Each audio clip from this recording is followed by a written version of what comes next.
Hi, Sylvia. So we've got your last set of essays, your bonus essays. Let's take a look and see what you did here.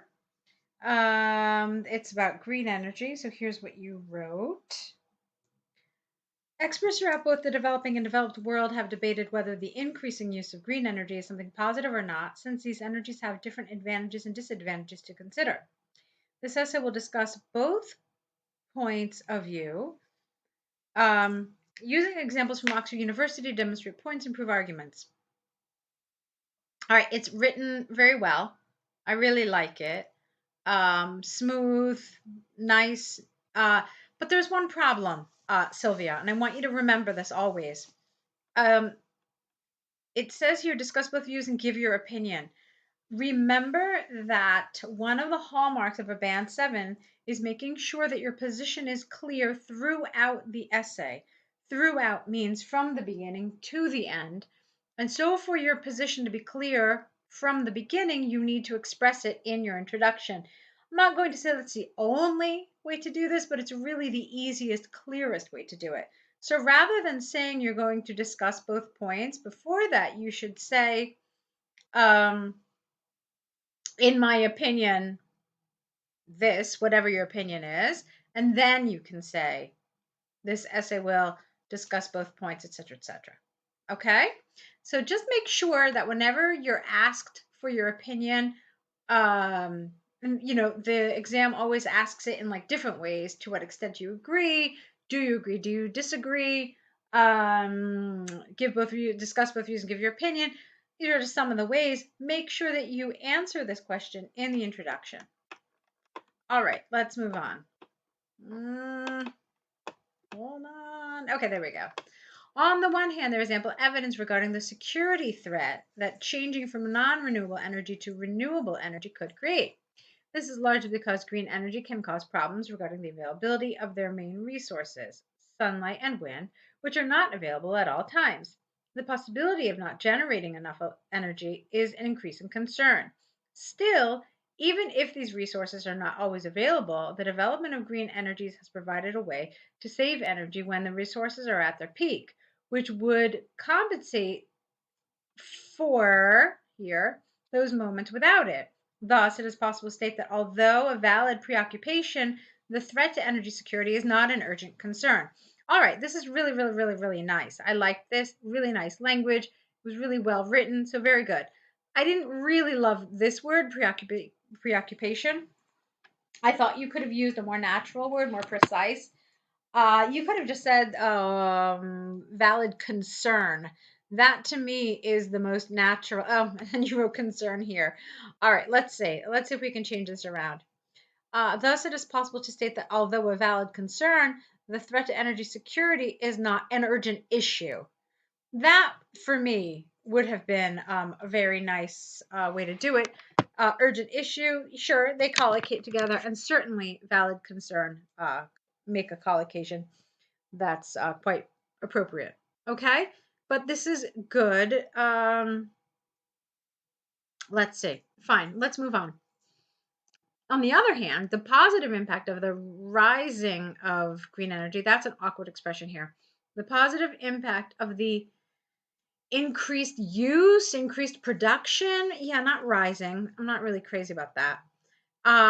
Cannot be overstated. The central reason behind this is twofold. Firstly, green energies are key to protecting ing here, because this is the word to here. It doesn't introduce a full infinitive. It introduces an ing. In other words, it's acting like a preposition here because it's part of this expression, are key to. So it's a preposition, and since it's a preposition, the verb that follows it must be an ing. Okay?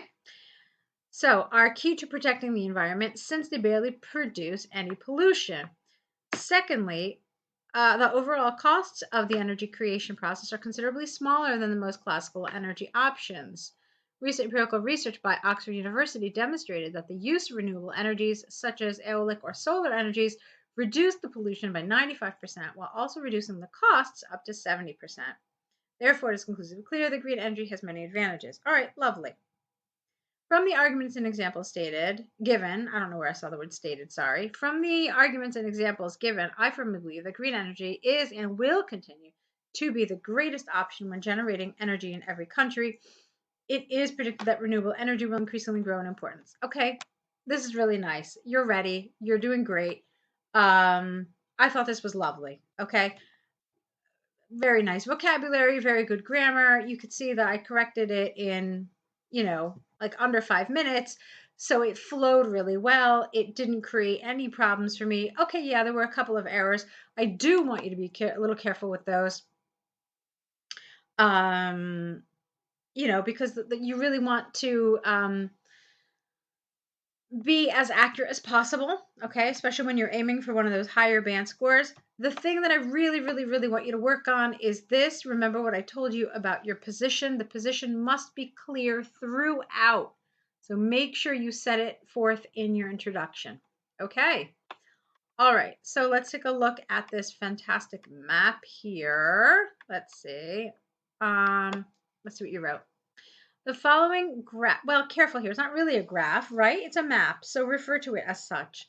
The following map shows the evolution of a piece of land, portraying the changes it suffered after a living area was constructed there.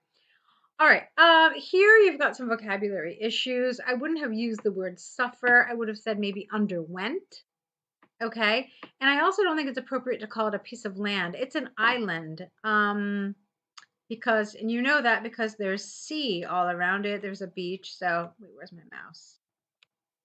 There we go. So, yeah, there's sea all around it. There's a beach here. There's sea here. So, it's not really totally appropriate to call it a piece of land. So, the following map shows the evolution of an island, portraying the changes it underwent after. It's not just a living area, but it's after. Let's see, various facilities were constructed there. That would be okay. Okay? All right. So in terms of landscape, both the beach and the area farther north remained untouched. Okay. The biggest change can be identified at the far right, where an artificial lake was built close to some of the townhouses. It can be seen that some trees had to be cut off to make space for the new buildings.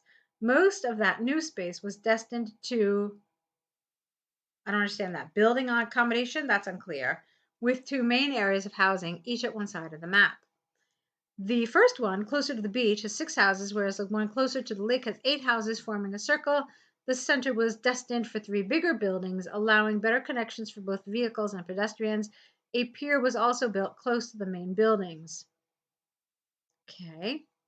Overall, the area experienced several changes, evolving from a standard piece of land to a fully urbanized zone. All right, so there are a few things that I want to talk to you about here. Your overview was good, but again, you didn't really refer to it as an island, and everywhere I've seen this, it's considered an island. So that was a little strange. Yeah, you should have referred to it appropriately. And then, you know what you did here? You basically talked about this and just kind of compared it to the previous one, but you never actually told us what was going on here. So you've got 2 maps here, and you essentially focused on this and what was on this map. And then you kind of said, oh, well, this happened, and this was built, and this was built, and that was built. But what I really wanted was I wanted you to make some reference to this particular map. Okay? They've given you 2. So that means that they want you to make some comparison here. Otherwise, they would have just given you this and they would have said, okay, well, tell me what this island contains. Okay, so you are supposed to have some sort of a description of the first map, and just make comparisons to it. So, and if you did that, you don't have to spend a whole ton of time. You could just refer to the map saying that there was nothing on it, there was no human intervention, there were some trees scattered in various corners of the island. And you may also want to use this scale. That's there to help you. So Like, for example, when you talked about the lake, you could, pretty much discuss where it is on the scale. I'm just giving you an example. You don't have to do that, but you could talk about the length of the island, the width of the island, and so forth, using that scale. And then in the second part, you can refer to this. I was a little concerned with, as far as details are concerned, I was a little concerned with